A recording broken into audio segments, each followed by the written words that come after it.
I think they knew nobody liked the Harfeet. And this is the only shot we get of them. I think it's indicative of how screwed up this entire story is with the hobbits.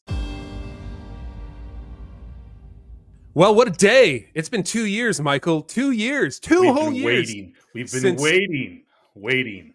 Since the Rings of Power season 1 backed themselves into a narrative corner with the incredible 1-minute creation of Mordor, with the roughly hewn Rings of Power that are done in a completely wrong order. Instead of being built after the initial rings, or the Rings of Power for the men and the dwarves, we get the 3 rings for the elves first, with Halbrand there already revealed as Sauron. So now they're in this situation, and everybody hates the Harfeet. Let's not remember the dirty little sociopaths that everybody loves to hate because they're such dirty little disgusting death-loving creatures who in fact are not in this trailer at all whatsoever.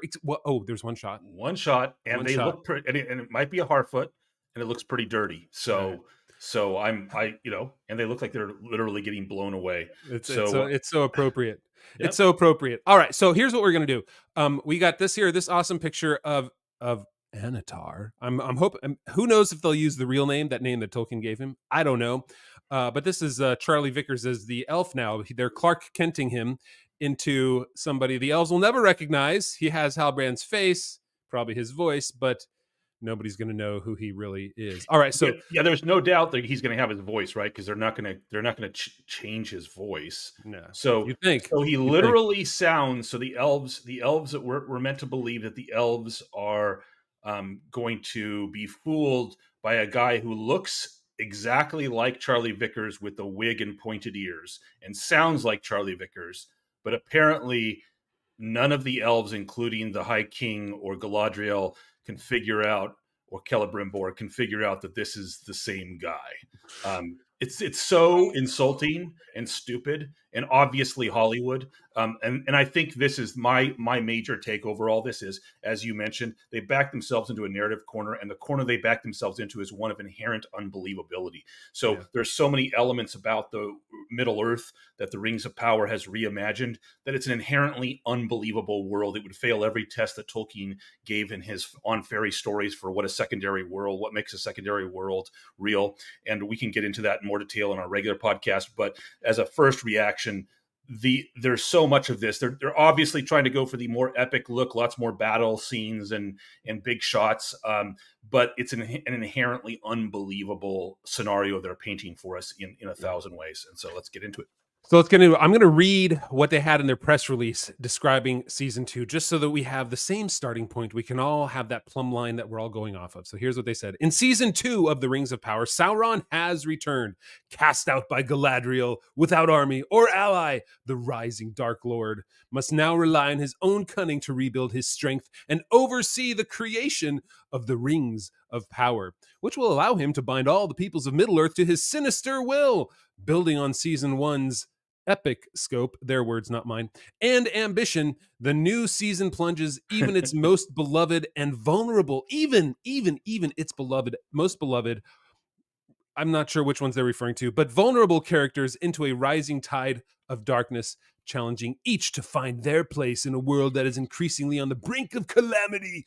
Elves and dwarves, orcs and men, wizards and Harfoots. As friendships are strained, as friendships are strained and kingdoms begin to fracture, the forces of good will struggle ever more valiantly to hold on to what matters to them most of all. Each other. They're trying to recreate the Fellowship right there. It's each other. We survive because we're a fellowship. Okay, so we have this trailer right here, and it starts where season 1 ended, which is they didn't they do the little thing where it says the what did they call it, the West, what was the name, what did they give the name, and it changed to Mordor. The word changed to Mordor on top of the screen. Right, whatever the word was before they PowerPointed it into Mordor. Yeah, it looked so bad. And so here's the end of season 1, and then we get into all this sort of stuff, and we see things like there he is, Vickers. We get a little speech. Okay. Hold on.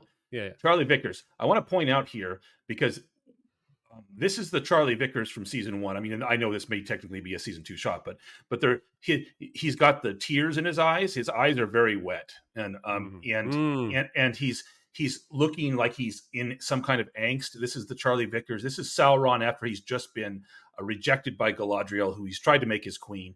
This is pulling off the romance arc. This is the character they spent a whole season introducing us to, is this soft of heart Sauron, who's really just kind of, you know, misunderstood and wants to get his wants to live his life, and wants to have his woman by his side, and now he's been rejected, and so now we're going to have to believe that this guy is going to transform into a literal tidal, not a literal, a tidal wave, a metaphorical tidal wave of evil. He's going to become the force for evil, without remorse, in season 2. And this is the where their root is corrupted, because they can't, and I mean their narrative root. They can't. It's not a believable thing to transform Halbrand from season 1 into this force for evil and darkness. And it's going to be riven throughout this trailer. Oh yeah, elves, least observant people in Middle Earth, because that's clearly not Sauron. No, it's not at all, or pointy Vulcan ears. So the trailer does have, right, we've got some shots, of course, the fighting elves, because the only way they fight is the Galadriel. Only way she I was glad to see some DEI elves in there. That was good. Yeah. That's all we need in there to prove that it is real. And then we get into you know, special effects, and there's like the little shop of horror scene here, and I'm guessing right here this is where Sauron takes Celebrimbor. That is, I'm pretty sure that's Celebrimbor in his looks like it. Yep. In his draperies. And you think this is a dream? This looks like a dream scene to me. This is very much, but maybe I don't not. care. Yeah. Oh yeah, exodus of orcs. So the orcs are clearly in mass. This is not an army of orcs. This is just like a migratory. These are the unhoused orcs that are now gonna make their way to they're crossing the border into Eregion, right, just finding a place to live, taking over all their jobs, because we know that's the primary function of evil fleeing in this world. fleeing the oppression of the people of Middle Earth into the promised land of Mordor. Yep. All right, so I'm gonna bet Celebrimbor is either killed or taken at the end of this season. There's a lot of time spent on him, but the biggest thing here is Anatar. And Anatar, so in Tolkien's what Tolkien wrote was Anatar was an emissary of the Valar, and there was no Halbrand, there was no relationship with Galadriel that they had to establish. Here's exactly what Tolkien wrote. This is in Unfinished Tales in the history of Galadriel and Celeborn. In Eregion, Sauron posed as an emissary of the Valar, sent by them to Middle-earth, thus anticipating the Istari, or ordered by them to remain there to give aid to the elves. He perceived at once that Galadriel would be his chief adversary and obstacle, and he endeavored, therefore, to placate her, bearing her scorn with outward patience and courtesy. No explanation is offered in this rapid outline of why Galadriel scorned Sauron, unless she saw through his disguise, or of why, if she did perceive his true nature, she permitted him to remain in Eregion. Sauron used all his arts upon Celebrimbor and his fellow smiths, who had formed a society or brotherhood very powerful in Eregion, the Gwaith y Myrdain, but he worked in secret, unknown to Galadriel and Celeborn. Before long, he had them under his influence, for at first they had great profit from his instruction in secret matters of their craft. So great became his hold on the Myrdain that at length he persuaded them to revolt against Galadriel and Celeborn and to seize power in Eregion, and that was at some time between 1350 and 1400 of the Second Age. Galadriel thereupon left Eregion, passed through Khazad-dûm to Lorinand, taking with her Amroth and Celebrian. But Celeborn would not enter the mansions of the dwarves, and he remained behind in Eregion, disregarded by Celebrimbor. In Lorinand, Galadriel took up rule and defense against Sauron. So Galadriel isn't an adversary in the sense like she's going to take a sword to him. She was never his lover. She was never anything but the most perceptive elf in Middle-earth at the time, to know that he is not an emissary of the Valar. In fact, I don't believe Tolkien ever writes that he looks like an elf. He's just an emissary of the Valar. And that's what makes her, because she came from Valinor, that's what makes her, she doesn't trust him, because this is not what she would expect the Valar to do, just send this other guy. And there's nothing about him that says to her, oh, he's an emissary of Valar. So now they're kind of changing it to make him an elf, a magic elf who knows how to craft mithril. And let me just say, I don't actually have a problem with him appearing as an elf. That's not unlikely that if he's going to pose as an emissary from the Valar, that he would have the form of an elf. That's just a typical form of the first peoples, right? So there's nothing inherently. He's going to appear as something coming from the Valar. Yeah, although I will say there are no emissaries of the Valar that are elves anywhere in Middle Earth. Correct, but the Valar we know are going to send emissaries, and they're going to look like men. So the idea that they would send an emissary that looks like an elf is not contradictory. I have no problem with Anatar looking like an elf. What in the because of the terrible first season, the problem I'm just waiting for the moment.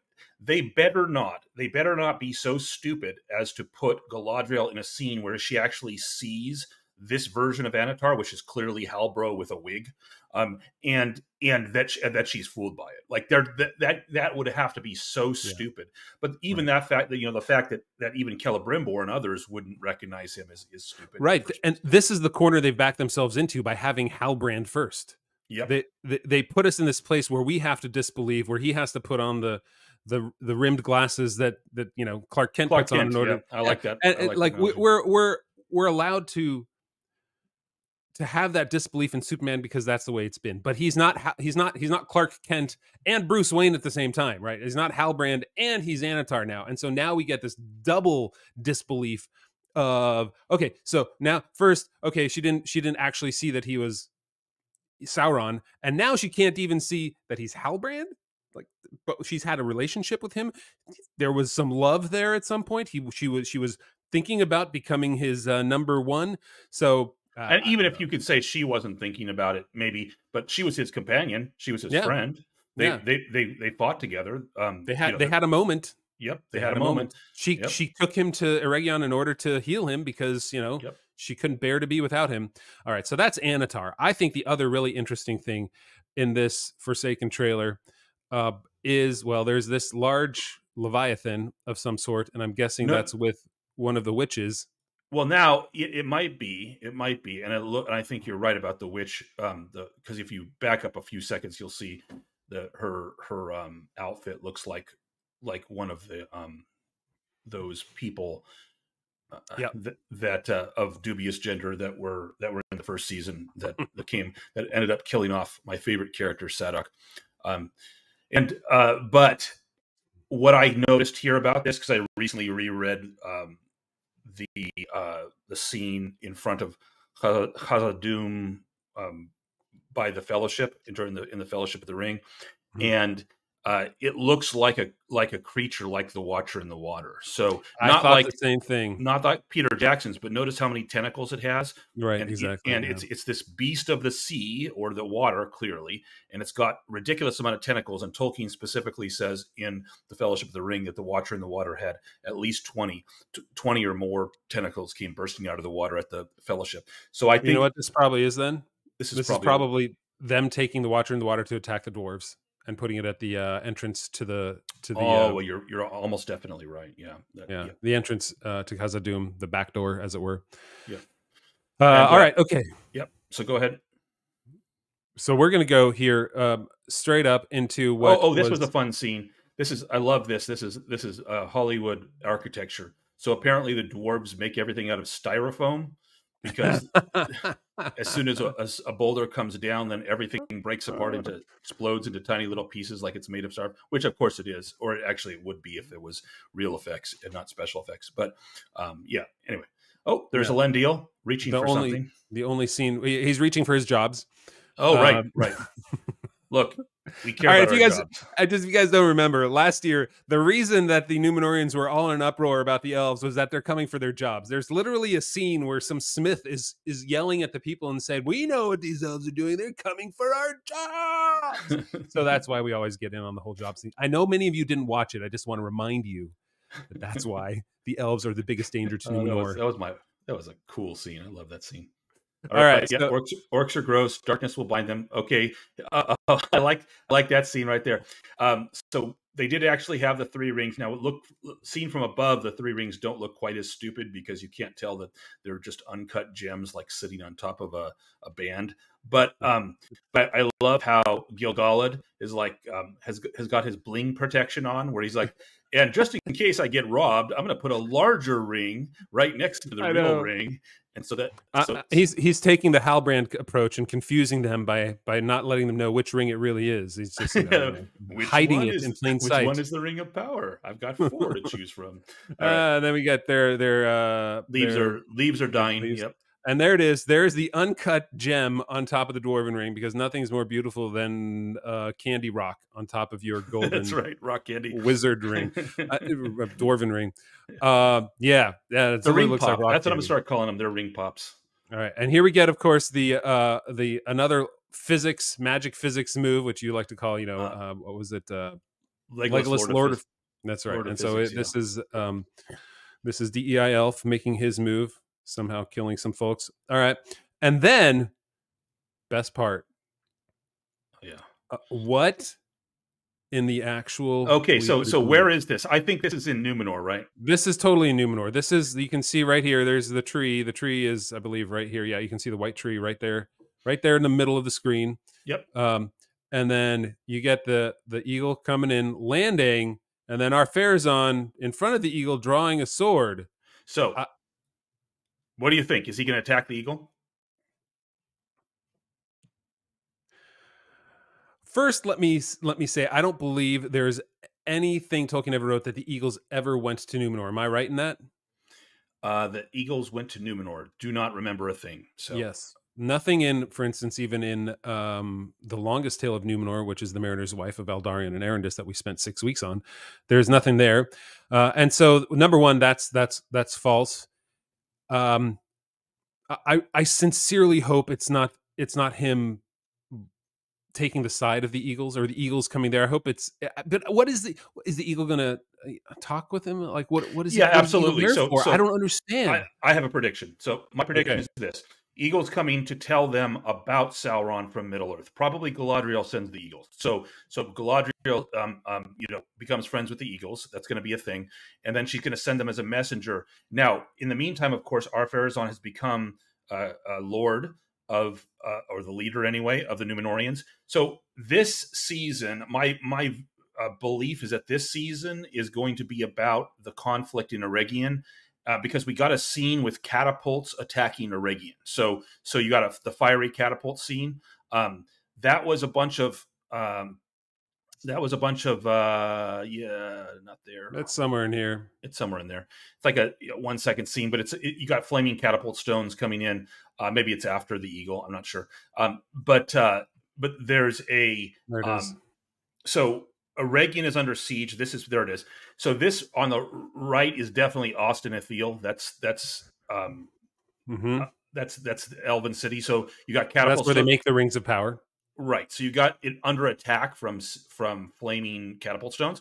So clearly this is the Siege of Eregion, which is a thing that happened in the books, and Sauron attacked Eregion. So my view of this is that this season is going to be about the rings of power being created, the other rings, in the wrong order, as you pointed out, but the other rings of power being created, and maybe not the ring wraiths, the 9 yet, but at least the 7, and but maybe the 9. And then basically there's going to be the call to help. And Ar-Pharazôn is going to decide to come to Middle Earth in order to further his power. But the way that they're going to find out, the people of Numenor are going to find out that Galadriel, etc., need help, is from the eagle. So that's my theory. That would be really disappointing. I mean, okay, who am I kidding? I'm disappointed already. So Galadriel would be able to command the eagles. Well, not command. I mean, look. No, tell them. So that whole thing, like, that doesn't bother me that much, in the sense that Galadriel would have friendship with the eagles. There's nothing wrong with that. Tolkien doesn't say anything about it, but you can't actually make a second age or show without there being some things that Tolkien didn't write about. The question is, are they consistent with his world? And I don't have a problem with that. I have a problem with, like, the whole mucking with the timeline thing here.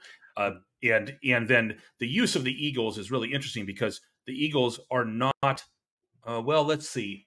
I can't say that. I can't say they aren't used sometimes to convey messages and or do what we would call errands, but they have to agree to it, of course, because they're a force from they're basically a manifestation of Manwë's will. Right.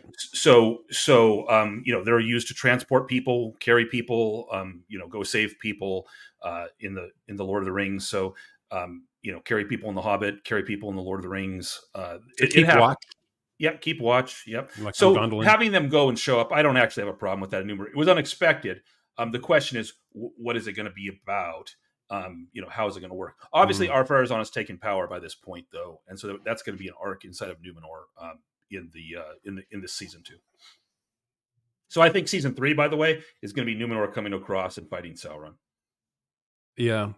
Since we spent 6 weeks on the Mariner's Wife, the unfinished tale of Eldarion and Erendis, and how that essentially is the story that establishes the Numenorians' hold on Middle Earth, right, with how many times Eldarion attempts to set up strongholds there, and they're driven back. And there are wars against Sauron hidden at this point, but wars still, attacks and things like that.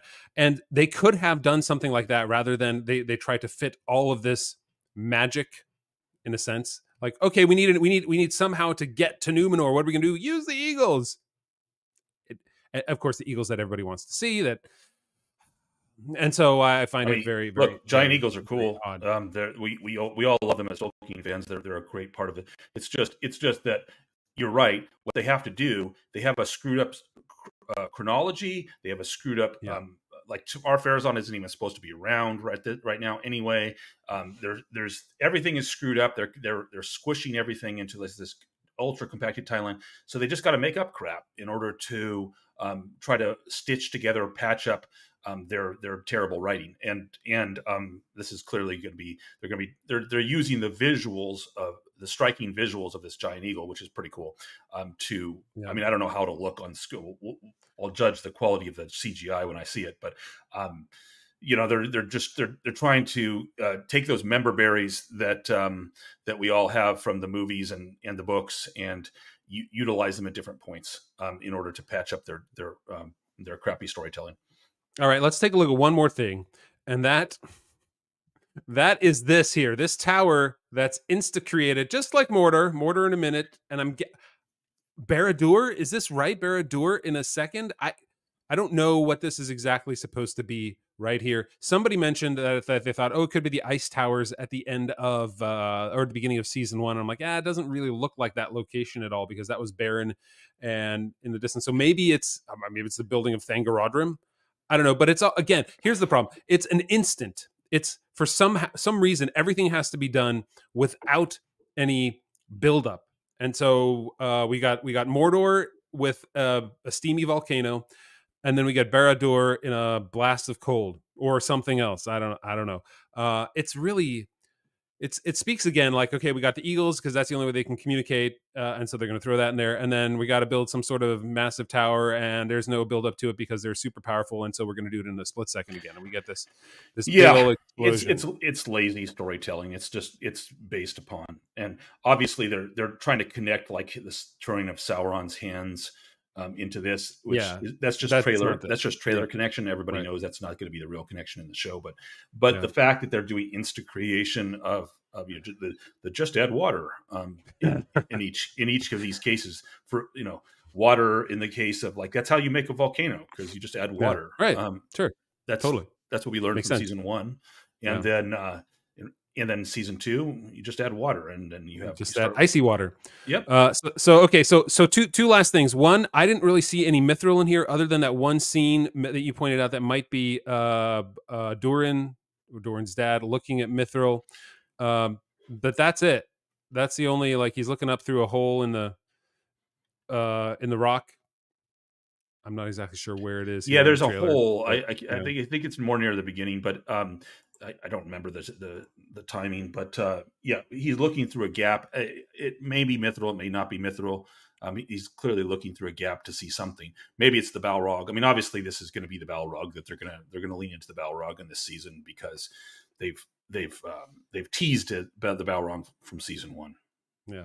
All right, and then lastly, I want to point out, guys, we got no real scenes of the Harfoots' feet.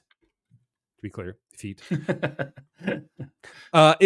This is the only scene I'm pretty positive this is the Harfeet, and it's glorious because it hopefully ends in their demise.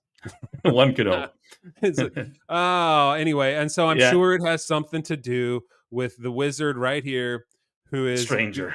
Stranger. Sorry, stranger. He's not a wizard. He's definitely not a wizard. He's a stranger. Who is slammed to the ground, and and all of a sudden we saw that 1 second view of Adar. Adar, the new Adar, yeah, the new Adar. But here's the thing: R.I.P. Joseph Mall, who I actually liked. Yeah, perhaps the best actor in the entire first season. But this is funny that I think they knew nobody liked the Harfeet. Nobody really wanted to see them. The whole nobody goes off trail and nobody stands alone or dies alone or something like that. When clearly all they do is they leave people and die. Alone. And this is the only shot we get of them. I think it's indicative of how screwed up this entire story is with the hobbits. And and that's all we got. The last thing I'll say about that, just in connection, is I think it shows us that they know, they won't admit it. They haven't admitted it, but they know that they screwed up with regard to the hobbits, that nobody liked them, because they're trying to change the tone. They're trying to make it more exciting and epic and hide their crappy writing behind more special effects. And so, and then remove the things that people were particularly pissed about. And this is one of them. And so there we go. Yeah. Well, guys, that's our first look at the Rings of Power Season 2 trailer. Coming out August 29th. They said the first 3 episodes are going to be released the first day, and then 1 a week after that. They didn't say how many episodes. At least I didn't find that anywhere in my reading of their press release. But be assured that we will be back to give you our full love and thoughts about any new trailers that come out, as well as these episodes when they actually release, because that's going to be hours of my life that I'll never get back. So you all have to share it with us. Schadenfreude is what drives YouTube forward. That's it. That's right. That is all. Right. Look up the word Schadenfreude. It's a German word in case you don't know what it means, but yeah. Okay, it means like exhilarating in other people's disasters. Right. Like we're happy because you're sad, and that's. And I do have some German heritage, so yep. Yeah. All right, guys. Let us know what you thought of the trailer. Put your. Did we get something wrong? Because this is our first look. It only came out a few hours ago, and I'm sure there's details we missed, and we'll probably add them in when we do our regular show. Yeah. But I'm certainly glad to see the Harfoots getting destroyed, and the magic of Mithril pretty much excised from here. At least they didn't lean into that at all. But we'll see where it goes. August 29th. Can't wait. Yay! Bye, freeloaders.